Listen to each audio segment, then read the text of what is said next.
Salmo 73, Salmo de Asaf. Com efeito, Deus é bom para com Israel, para com os de coração limpo. Quanto a mim, porém, quase me resvalaram os pés.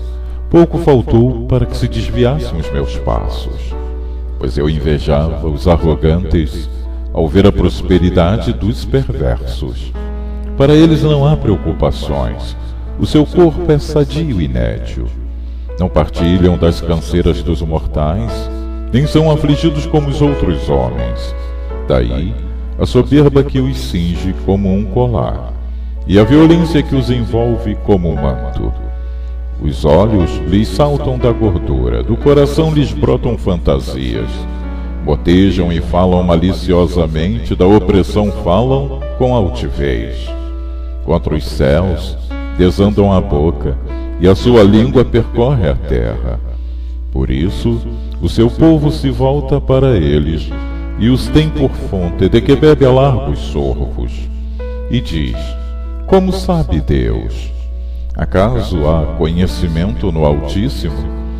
Eis que são estes os ímpios, e sempre tranquilos aumentam suas riquezas.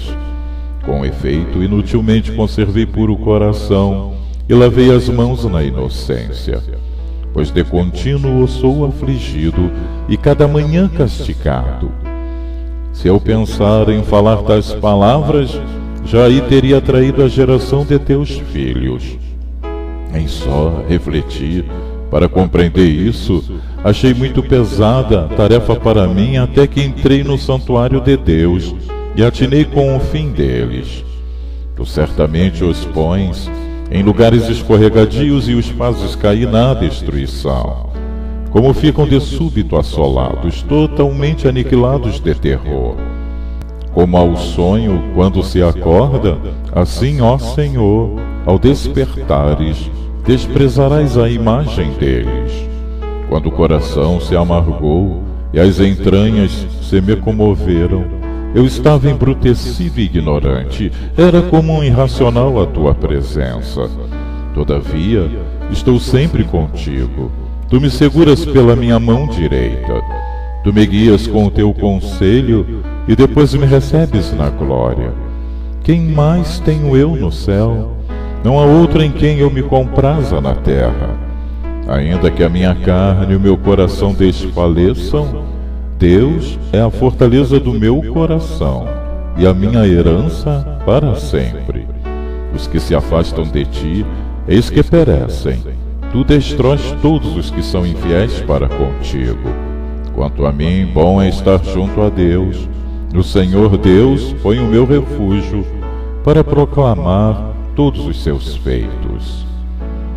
Este salmo revela de modo muito claro que, apesar de Deus continuar sendo bom para com aqueles cujos corações foram purificados pela fé nele, todavia é possível que haja no meio deles alguém que, como o salmista, possa ser achado eventualmente não tão firmado na convicção desta bondade divina, de forma que pode se sentir invejoso da prosperidade que tem em muitos daqueles que não amam a Deus e que não são afligidos tanto quanto os justos.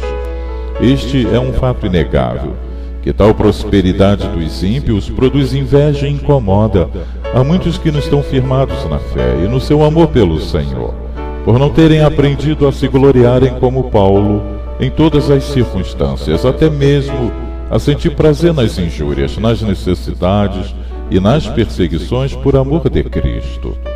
No entanto, não há nenhum motivo para se invejar os arrogantes e perversos, quanto à prosperidade mundana que eles possuem, e não é necessário atinar com o fim que eles terão no dia do juízo, tal como ocorreu ao salmista, posteriormente, para que se possa ser livrado do sentimento invejoso em relação a eles, porque, apesar de não serem afligidos como os demais homens, e terem abundantes riquezas, fama e poder, no entanto, são exatamente estas coisas nas quais colocam a sua confiança, que se tornam num laço de perdição eterna para eles, porque as idolatram e estão tão apegados a elas que se recusam a deixar qualquer espaço em seus corações para se devotarem a Deus. Deste modo, as coisas que possuem não lhes dão qualquer vantagem diante dos demais homens. Antes os coloquem em grande desvantagem, porque não podem atinar com a condição de perigo espiritual, tanto presente quanto eterno, na qual se encontram. Eles são mais tentados que os demais a se tornarem presas da soberba, em razão da sua grande prosperidade mundana. E da soberba tendem a serem arrogantes e violentos, por causa do falso sentimento de superioridade que sentem em relação às demais pessoas. Não será nenhuma maravilha ou surpresa ver a falta de quase total temor a Deus que têm tais pessoas. Isto pode ser visto pela sua conversação maliciosa e do seu falar altivo e opressivo. Eles falam mal das coisas espirituais, celestiais e divinas, porque julgam que isto é coisa para pobre e para pessoas sem personalidade ou imaginação. Como Deus não apressa o juízo sobre eles, por ser longânimo, chegam à conclusão que Deus não chega a tomar conhecimento dos seus projetos iníquos, mas serão apanhados repentinamente pelo seu juízo, quanto menos esperarem. Como aumentam suas riquezas, sem experimentar as tribulações dos justos, são uma grande fonte de tentação para estes, tal como foram para o salmista, que pensava que de nada lhe valeu conservar puro o coração e permanecer na prática do bem. Deus corrige diariamente a seus filhos, visitando-os com aflições, mas os ímpios não são participantes destas correções, porque não o amam e não conhecem o seu caráter justo e santo. Até ter uma melhor revelação sobre o destino eterno dos ímpios, que é totalmente diferente do destino dos santos, o salmista achava uma tarefa muito pesada o só refletir sobre as razões de Deus afligir os justos e permitir que os ímpios tenham uma prosperidade tranquila neste mundo. Então, o salmista reconhece finalmente que foi por causa da sua ignorância e embrutecimento que havia ficado com o coração amargurado e com as entranhas abaladas. Com isto estava agindo de maneira irracional diante de Deus, apesar de estar sempre em comunhão com Ele, se sentindo sustentado pela sua destra.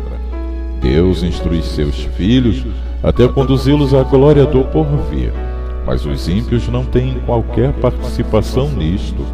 Deus crucifica o ego dos seus filhos com as aflições, especialmente para que possam ter uma maior participação da sua santidade e, por conseguinte, uma maior comunicação e comunhão com Ele conforme é do seu desejo.